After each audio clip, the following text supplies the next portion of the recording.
रहमान दीन के अंदर चंद शुबहात को पेश किया जाता है। अक्सर शुबहात के जवाबात हमने बयान कर दिए हैं तफसील से।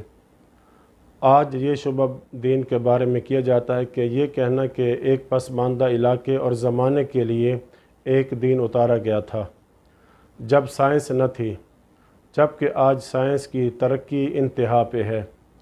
दीन उस ज़माने में आया था कि जब तबीब हकीम लकड़ियों के आलात से बीमारी दरियाफ़्त करते थे और इलाज होता था, जबकि आज तो लेबार्ट्रियों का ज़माना है वग़ैरह। उस ज़माने में उतरने वाले दीन की अखलाकियात और थीं, तो कैसे आज के तरक्की याफ्ता ज़माने के लिए कार फरमा साबित हो सकता है? तो इसका जवाब यह है कि इंसान जितनी भी तरक्की कर ले, उसकी कुछ ज़रूरियात मुश्तरका हैं जो उस दौर में थीं, वो आज भी साबित हैं। खाने पीने की हाजत है, जी हाँ हाजत है। एक दूसरे की हेल्प और मदद की ज़रूरत है, वो भी अभी तक है। मरीज़ भी होता है, सेहत भी मिलती है, ये चीज़ें अभी तक हैं। नफ्सियाती मसाइल ये भी आज हैं। इंसान खुश भी होता है, गमगीन भी होता है, आज भी सब की सब चीज़ें वही हैं। तो ये सारी चीज़ें साबित हैं और मौजूद हैं अभी तक भी। हाँ, कुछ चीज़ें तब्दील हुई हैं। पहले घोड़े और खच्चर वग़ैरह पे सफ़र करते थे, अब उनकी जगह गाड़ियाँ और जहाज़ आ गए। इलाज के भी और इलाज करने के ज़राए और आलात भी तब्दील हो गए हैं। इसी वजह से हम दीन में भी देखते हैं कि साबित और मुतग़य्यर हैं, यानी कुछ चीज़ें साबित हैं और साबित रहेंगी, और कुछ चीज़ें मुतग़य्यर हैं जो हर ज़माने के मुताबिक तब्दील होती रहेंगी। और दूसरी बात ये कि आज के दौर में इंसान के पास असबाब ज़्यादा हो गए हैं।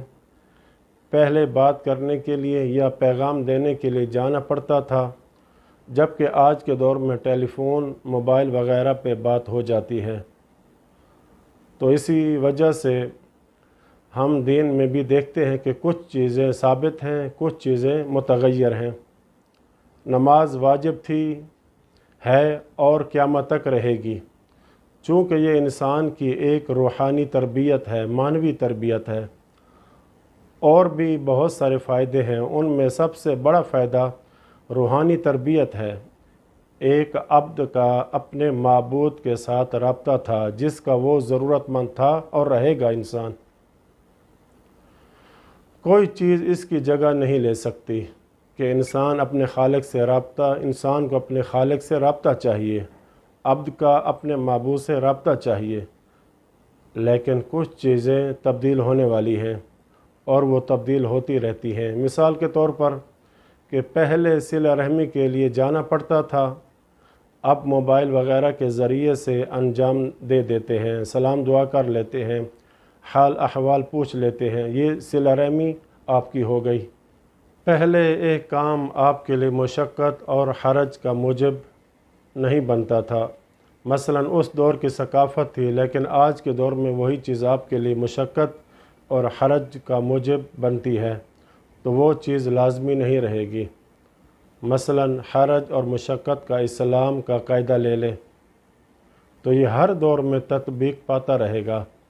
एक काम एक माशरे में उसमें कोई हरज नहीं है, लेकिन दूसरे माशरे में उसको दुरुस्त न समझा जाता हो, तो यहाँ पर इंसान उस मुशक्क़त में पड़ जाए कि जो काबिल बर्दाश्त भी न हो, तो वहाँ पर वाजिब नहीं रहेगा फिर।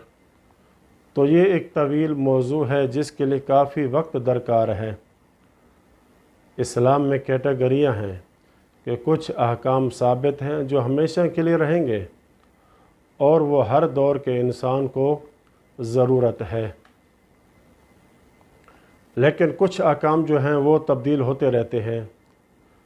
तब्दील का ये माना है कि उसका माना और मफ़हूम में इतनी वुसअत है कि जो हर दौर के साथ वो चलता है, यानी नए नए मसादिक हैं, और कुछ असलन ऐसे मैदान हैं कि जो हाकिम शरी के लिए छोड़ दिए गए हैं।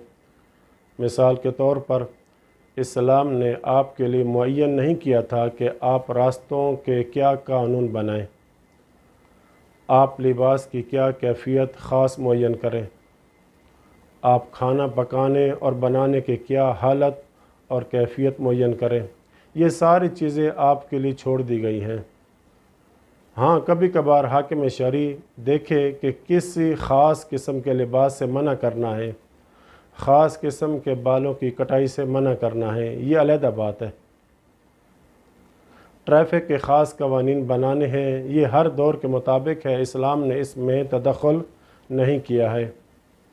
تو لہٰذا اسی وجہ سے آج تک اسلام قابل عمل ہے اور رہے گا، اور اس میں کوئی تنگی نہیں ہے کہ جو اصلاً موجب بنے کہ اسلام پہ عمل کرنا ممکن نہ رہ جائے۔ تو اسلام ترقی کے ساتھ ساتھ چل سکتا ہے، اس میں کوئی ایسی چیز نہیں ہے کہ جو انسان کے ترقی سے رکاوٹ بنے یا آج کے انسان کے لیے قابل عمل نہ ہو۔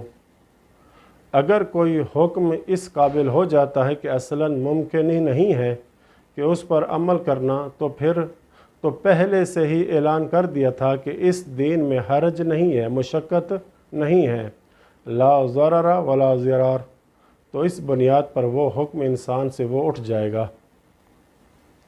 یہ تھا اس شبے کا مختصر سا جواب۔ ایک اور اعتراض دین پر اور اسلام پر یہ کیا جاتا ہے کہ دنیا میں متعدد مذاہب ہیں اور سب کے سب اللہ تعالیٰ کی طرف دعوت دے رہے ہیں۔ اسلام ہے تو یہ بھی دعوت دے رہا ہے، یہودیت ہے تو وہ بھی دعوت دے رہا ہے جنت کی طرف، عیسائی ہے تو وہ بھی اللہ کی طرف اور جنت کی طرف دعوت دے رہے ہیں، یعنی ہر مذہب اپنی طرف بلا رہا ہے۔ تو اس کا جواب اگلی آنے والی ویڈیو میں دیں گے انشاءاللہ تعالی۔ وصلی اللہ علی محمد و اہل بیتہ الطاہرین۔